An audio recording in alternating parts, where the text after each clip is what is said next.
ಶ್ರೀ ಗಣಪತಿ ಶಾರದಾ ಗುರುಭ್ಯೋ ನಮಃ.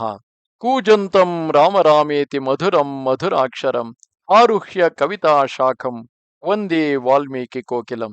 ಶ್ರೋತೃಗಳಿಗೆ ಶ್ರೀ ಚಾಮರಾಜೋಕ್ತಿ ವಿಲಾಸವೆಂಬ ಕನ್ನಡ ರಾಮಾಯಣದ ಬಾಲಕಾಂಡದಲ್ಲಿ ದಶರಥ ಮಹಾರಾಜನು ಮಿಥಿಲಾಪುರಿಗೆ ಬಂದದ್ದು ಎಂಬ 69ನೆಯ ಅಧ್ಯಾಯಕ್ಕೆ ಸ್ವಾಗತ.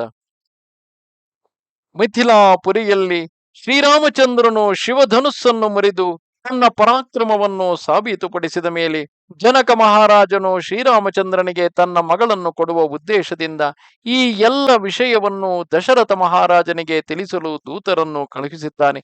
ಆ ದೂತರು ಅಯೋಧ್ಯೆಗೆ ಬಂದು ದಶರಥ ರಾಜನಿಗೂ ಆತನ ಸಕಲ ಪರಿವಾರಕ್ಕೂ ಈ ಶುಭ ವಿಷಯಗಳನ್ನು ತಿಳಿಸಿದ ನಂತರ ಅವರೆಲ್ಲರೂ ಪರಿವಾರ ಸಮೇತರಾಗಿ ಮಿಥಿಲಾಪುರಿಯ ಕಡೆಗೆ ಹೊರಟಿದ್ದಾರೆ.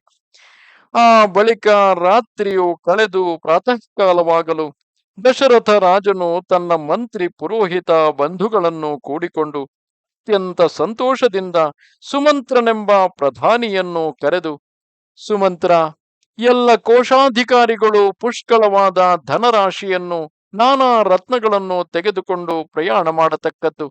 ಚತುರಂಗ ಬಲಗಳು ಅವರ ಹಿಂದೆ ಹೊರಡಲಿ. ವಸಿಷ್ಠ, ವಾಮದೇವ, ಜಾಬಾಲಿ, ಕಶ್ಯಪ, ಮಾರ್ಕಂಡೇಯ, ಕಾತ್ಯಾಯನರೇ ಮೊದಲಾದವರು ಅವರ ಹಿಂದೆ ತೆರಳಲಿ. ನನ್ನ ರಥವನ್ನು ಸಜ್ಜುಗೊಳಿಸು. ಕಾಲ ವಿಳಂಬವಿಲ್ಲದೆ ಶೀಘ್ರದಲ್ಲಿ ಎಲ್ಲರನ್ನೂ ಕಳುಹಿಸು ಎಂದು ಹೇಳಿದನು. ಈ ಪ್ರಕಾರವಾಗಿ ದಶರಥ ಮಹಾರಾಜನು ರಥಾರೂಢನಾಗಿ ಪ್ರಯಾಣ ಮಾಡಿ ಮಾರ್ಗದಲ್ಲಿ 3 ರಾತ್ರಿಗಳು ನಿಂತು 4ನೆಯ ದಿವಸ ಮಿಥಿಲಾ ಪಟ್ಟಣವನ್ನು ಪ್ರವೇಶಿಸಿದನು. ರಾಜನು ಬಂದ ವೃತ್ತಾಂತವನ್ನು ಕೇಳಿ, ಅಂದರೆ ದಶರಥ ಮಹಾರಾಜನು ಬಂದ ವೃತ್ತಾಂತವನ್ನು ಕೇಳಿ ಜನಕರಾಜನು ಆತನನ್ನು ಎದುರುಕೊಂಡು ಅತಿ ಹರ್ಷದಿಂದ, ಮಹಾರಾಜ, ನಿನಗೆ ಸ್ವಾಗತ.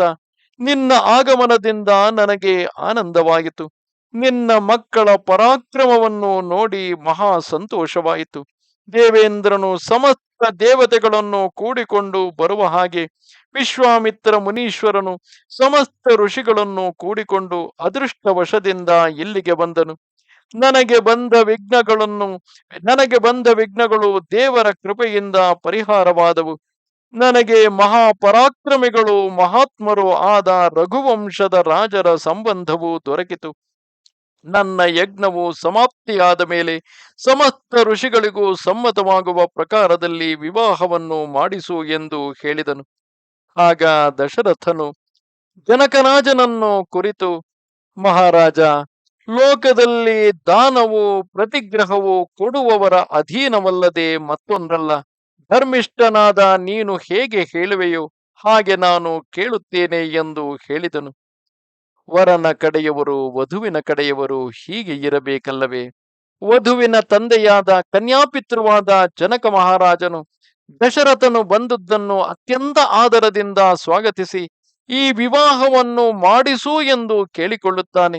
ಪ್ರತಿಯಾಗಿ ದಶರಥ ರಾಜನು ಜನಕರಾಜನನ್ನು ಕುರಿತು, ಕನ್ಯಾದಾನವನ್ನು ಮಾಡುತ್ತಿರುವವನು ನೀನು, ನಾವು ಪ್ರತಿಗ್ರಹವನ್ನು ಅಂದರೆ ಕನ್ಯೆಯನ್ನು ಪ್ರತಿಗ್ರಹಿಸುತ್ತಿರುವವರು.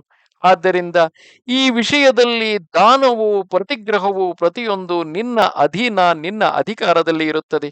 ನೀನು ಯಾವಾಗ ಕನ್ಯಾದಾನವನ್ನು ಮಾಡಿಕೊಡುವೆಯೋ, ಹೇಗೆ ಕನ್ಯಾದಾನವನ್ನು ಮಾಡಿಕೊಡುವೆಯೋ ಅತ್ಯಂತ ನಮ್ರತೆಯಿಂದ ನಾವು ಸ್ವೀಕರಿಸುತ್ತೇವೆ ಎಂದು ಹೇಳುತ್ತಾನೆ. ಸತ್ಯಸಂಧನಾದ ದಶರಥ ರಾಜನ ಮಾತನ್ನು ಕೇಳಿ ಜನಕ ಮಹಾರಾಜನು ಸಂತೋಷಿಸಿದನು. ಆಗ ಅಲ್ಲಿದ್ದ ಋಷಿಗಳು ಜನಕರಾಜನಿಗೂ ದಶರಥ ರಾಜನಿಗೂ ಅನ್ಯೋನ್ಯ ಬಂಧುತ್ವವಾದದ್ದಕ್ಕೆ ಅತ್ಯಂತ ಹರ್ಷಪಟ್ಟರು.